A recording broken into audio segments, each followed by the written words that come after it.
¿Saben qué tradujeron los indígenas? Nadie podrá llevar por encima de su corazón a nadie, ni hacerle mal en su persona, aunque piense y diga diferente.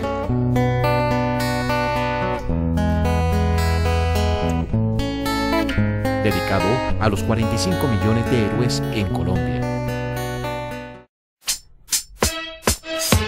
Servicio militar, no queremos más guerra. Problemática social, odiamos su guerra. 2 años arrebatados, no vayas a protestar. Es una guerra ajena. Guerra, hambre, miseria. 22 millones viven en la pobreza. 8 millones en la indigencia. Todo el presupuesto destinado para la guerra. Esta no es mi guerra, odio su guerra. Prefiero dispararte directo a la cabeza. Con esta letra interpreta mi flavor. Latino rude creando conciencia. Que quede claro, odiamos su guerra. Que quede claro, no queremos más guerra. Yo no quiero disparar, no quiero asesinar. Estudiar, resistencia cultural. Y grito falla, no con los fusiles y con la garra del lion. Que para mí la violencia y no queremos la metralla. Hoy grito falla, mi friend, falla, mi friend, falla, mi friend. Y grito falla, no con los fusiles y con la garra del lion. Que para mí la violencia y no queremos la metralla. Hoy grito falla, mi friend, falla, mi friend, falla, mi friend. Matan, matan todas las balas, matan. Yo pienso que la gente, el servicio militar no debería ser obligatorio. Si la gente se quiere ir, pues es decisión de ellos. No, a mí no me gusta ni quiero prestar servicio militar. Entonces, esto no es un proceso tan sencillo. Y si vos te vas a meter en esto, chévere que sepas la responsabilidad que demanda y asimismo la responsabilidad que vos vas a asumir con este ejercicio. Porque es un ejercicio político, no es un derecho tampoco, no es solo un derecho al cual apelar.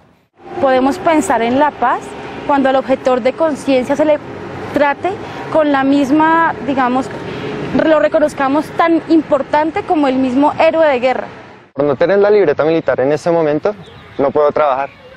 Y por ende de no poder trabajar, no puedo costar un estudio. Cuando hablamos de libertad de conciencia o de objeción de conciencia, hablamos de un derecho fundamental que cada uno de los habitantes de un país, en este caso Colombia, tiene para hacer respetar o valer su pensamiento, y el Estado tiene que permitírselo sin distinción. Pero en nuestro país ese tema está aún en discusión y construcción, mucho más cuando derechos fundamentales como la educación, la salud y la vida misma no se respetan ni se hacen valer. Reconozcamos entonces lo que para los jóvenes está dispuesto en Colombia como opción de vida y desarrollo. La ley de inercia es F igual a M por A cuando A es igual a 0. Se ve complejo, ¿verdad? Pero es más sencillo de lo que parece.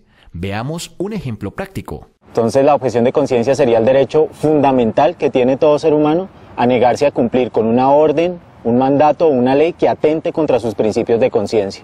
Pero en concreto, en este caso, nosotros nos referimos a la objeción por razones de conciencia a prestar el servicio militar o a ser parte de la guerra. Ahí entonces conecta con la segunda forma o la segunda interpretación que hay, y es que la objeción de conciencia como ejercicio político es, digamos, como la acción que desarrollan cientos de jóvenes en Colombia en estos momentos y que esperamos que algún día lleguen a ser miles, tratando de construir alternativas al militarismo. Cuando uno estudia Derecho, lo primero que le enseñan es que existen 2 clases de Derecho, el natural y el positivo. El natural es el que cada persona aprende, como por costumbre, ¿sí? El derecho, no sé, a casarme, a tener una vivienda, a estudiar la carrera que me gusta, el derecho natural. Y el derecho positivo es cuando interviene el Estado y dice, usted tiene ese derecho, pero permítame, vamos a legislarlo, ¿sí? Ahora, hay derechos fundamentales. Esos derechos fundamentales son los que existen para el ser humano independientemente de que el Estado los legisle o no. Por ejemplo, la libertad de conciencia, ¿sí? No tengo por qué esperar a que el Estado me diga, mire, su moral le va a permitir hacer esto, sino que mi conciencia misma, mi derecho natural fundamental, me dice hasta dónde puedo o no puedo hacer algo. Pero los jóvenes para Colombia están pensados de otra forma. Un joven en Colombia es aquel que está entre los 14 y 26 años de edad, y es obligación del Estado permitirle, brindarle y hacerle respetar los derechos que están registrados en la Declaración Internacional de Derechos Humanos y en la Constitución, como la vida, la educación, la salud. Pero la realidad es otra. Colombia invierte en la guerra el 6,2% del Producto Interno Bruto, Durante el año 2008 se invirtieron 20 billones de pesos en el sector defensa y tan solo se invirtieron 19 billones de pesos en los sectores de salud y educación. Por primera vez en la historia, el presupuesto de defensa fue superior al de educación y salud juntos. ¿Y esto cómo afecta a los jóvenes? Veamos solo 3 datos. Los jóvenes representan el 41% de la población colombiana. 89% de estos jóvenes viven en condición de pobreza o miseria, es decir, sobreviven con menos de 2.000 pesos diarios. Y como si fuera poco, solo el 8% de los jóvenes en Colombia que terminan el bachillerato logran ingresar a la educación superior. Pero, ¿qué hay detrás de ese proyecto de nación para los jóvenes? Cuando existe un modelo de desarrollo excluyente donde los mecanismos de control están dirigidos a la delincuencia, o sea, aparece el elemento de la delincuencia y de la criminalidad como 2 aspectos para decir necesitamos esas fuerzas militares y necesitamos participación de los jóvenes también dentro de las fuerzas militares a partir de elementos identitarios como son el patriotismo. Y es ahí donde entra también la dinámica del joven que queda... ¿Dónde estoy yo? El joven queda ahí sumergido entre que es un delincuente, es un drogadicto, pero que también es el que tiene proyectos de vida. Y esos proyectos de vida de los jóvenes también hacia dónde se pueden ir dirigidos mucho, pues hacia meterse hacia esas estructuras militares. Uno de los aspectos que pareció bastante interesantes fue que en Antioquia, particularmente en Medellín, estaba surgiendo un fenómeno y era que los pelados estaban buscando como alternativa inicial el ejército. Y ahí es donde estaban viendo su incentivo. Entonces es donde queda uno siempre con la pregunta: ¿cómo está el Estado pensándose al joven y cuáles son las posibilidades que les está brindando? Entonces, no le dan salud, no le dan educación, no le dan cultura, pero sí le incentivan la militarización, sí le incentivan, váyase al ejército, váyase que su patria lo necesita y eso le va a generar unas condiciones para que tenga educación, para que tenga salud. Entonces, empieza esa dinámica discursiva entre lo que más le sirve a estas élites y al Estado consolidado dentro de ese marco. Es curioso cómo a los jóvenes se les plantea un mundo de ilusiones cuando las condiciones y el proyecto de desarrollo permite solo soñar. Pues como veíamos, la educación, la salud y por ende un trabajo digno no están en los planes de Colombia. Bueno, cuando uno sale del ejército uno tiene muchas aspiraciones. Mi aspiración era salir a estudiar y salir a trabajar. Yo me quería tomar un descanso de 15 días porque un año trasnochando sin dormir bien. Quería tomarme un descanso de 15 días. Pasaron los 15 días y no conseguía empleo. Entonces vi que la situación no era como uno la imaginaba allá adentro. Uno allá adentro pensaba que todo era muy fácil y que iba a salir a conseguir trabajo relativamente muy fácil. Pero uno se da cuenta de que la realidad es otra. Allá le meten una realidad de que si ustedes salen, que tienen que seguir estudiando y tienen que seguir trabajando. Pero la verdad es muy difícil conseguir uno trabajo después de salir de prestar servicio. Y más que uno cree que teniendo la libreta va a ser mucho más fácil conseguir empleo y no, para nada.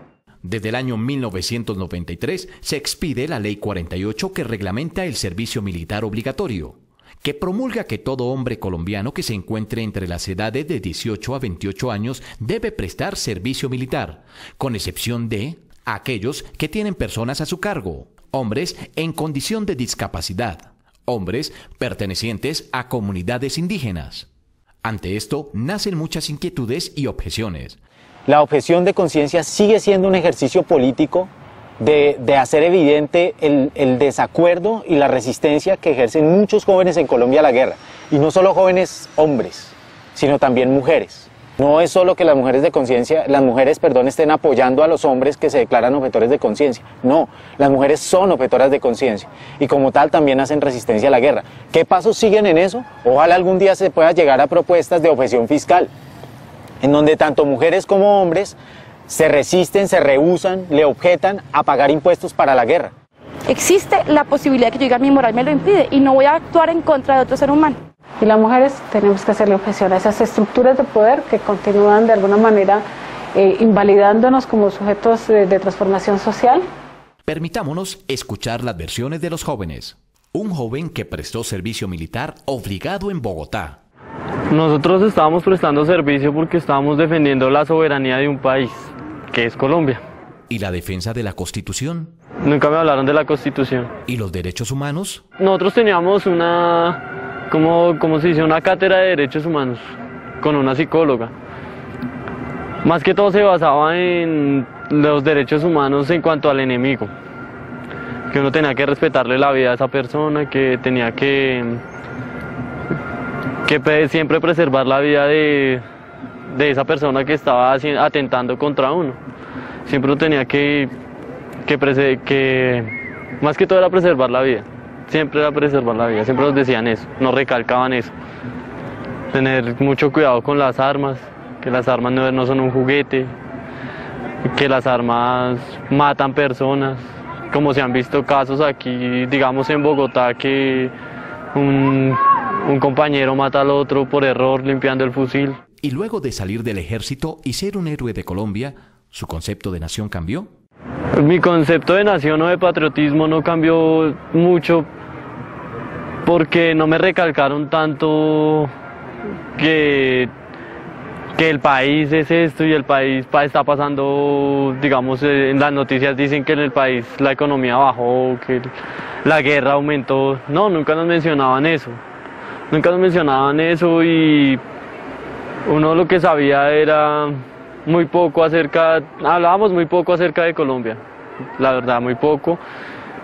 Y las veces que hablamos de Colombia era para ver lo que había pasado con los atentados, las minas antipersona, siempre era eso. Ahora reconozcamos la realidad de un joven que está próximo a definir su situación militar.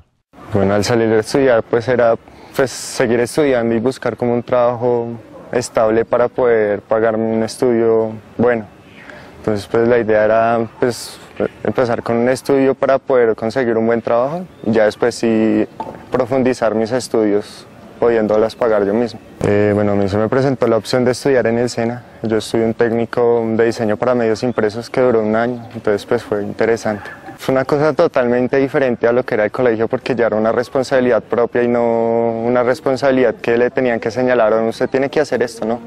Ya era de que si uno lo quería hacer y era por su bien, entonces pues ese momento. Después de que hicimos pues la etapa lectiva, nos mandaron a hacer prácticas y ahí es que uno se da cuenta que el ser humano puede valerse de sí mismo para hacer las cosas.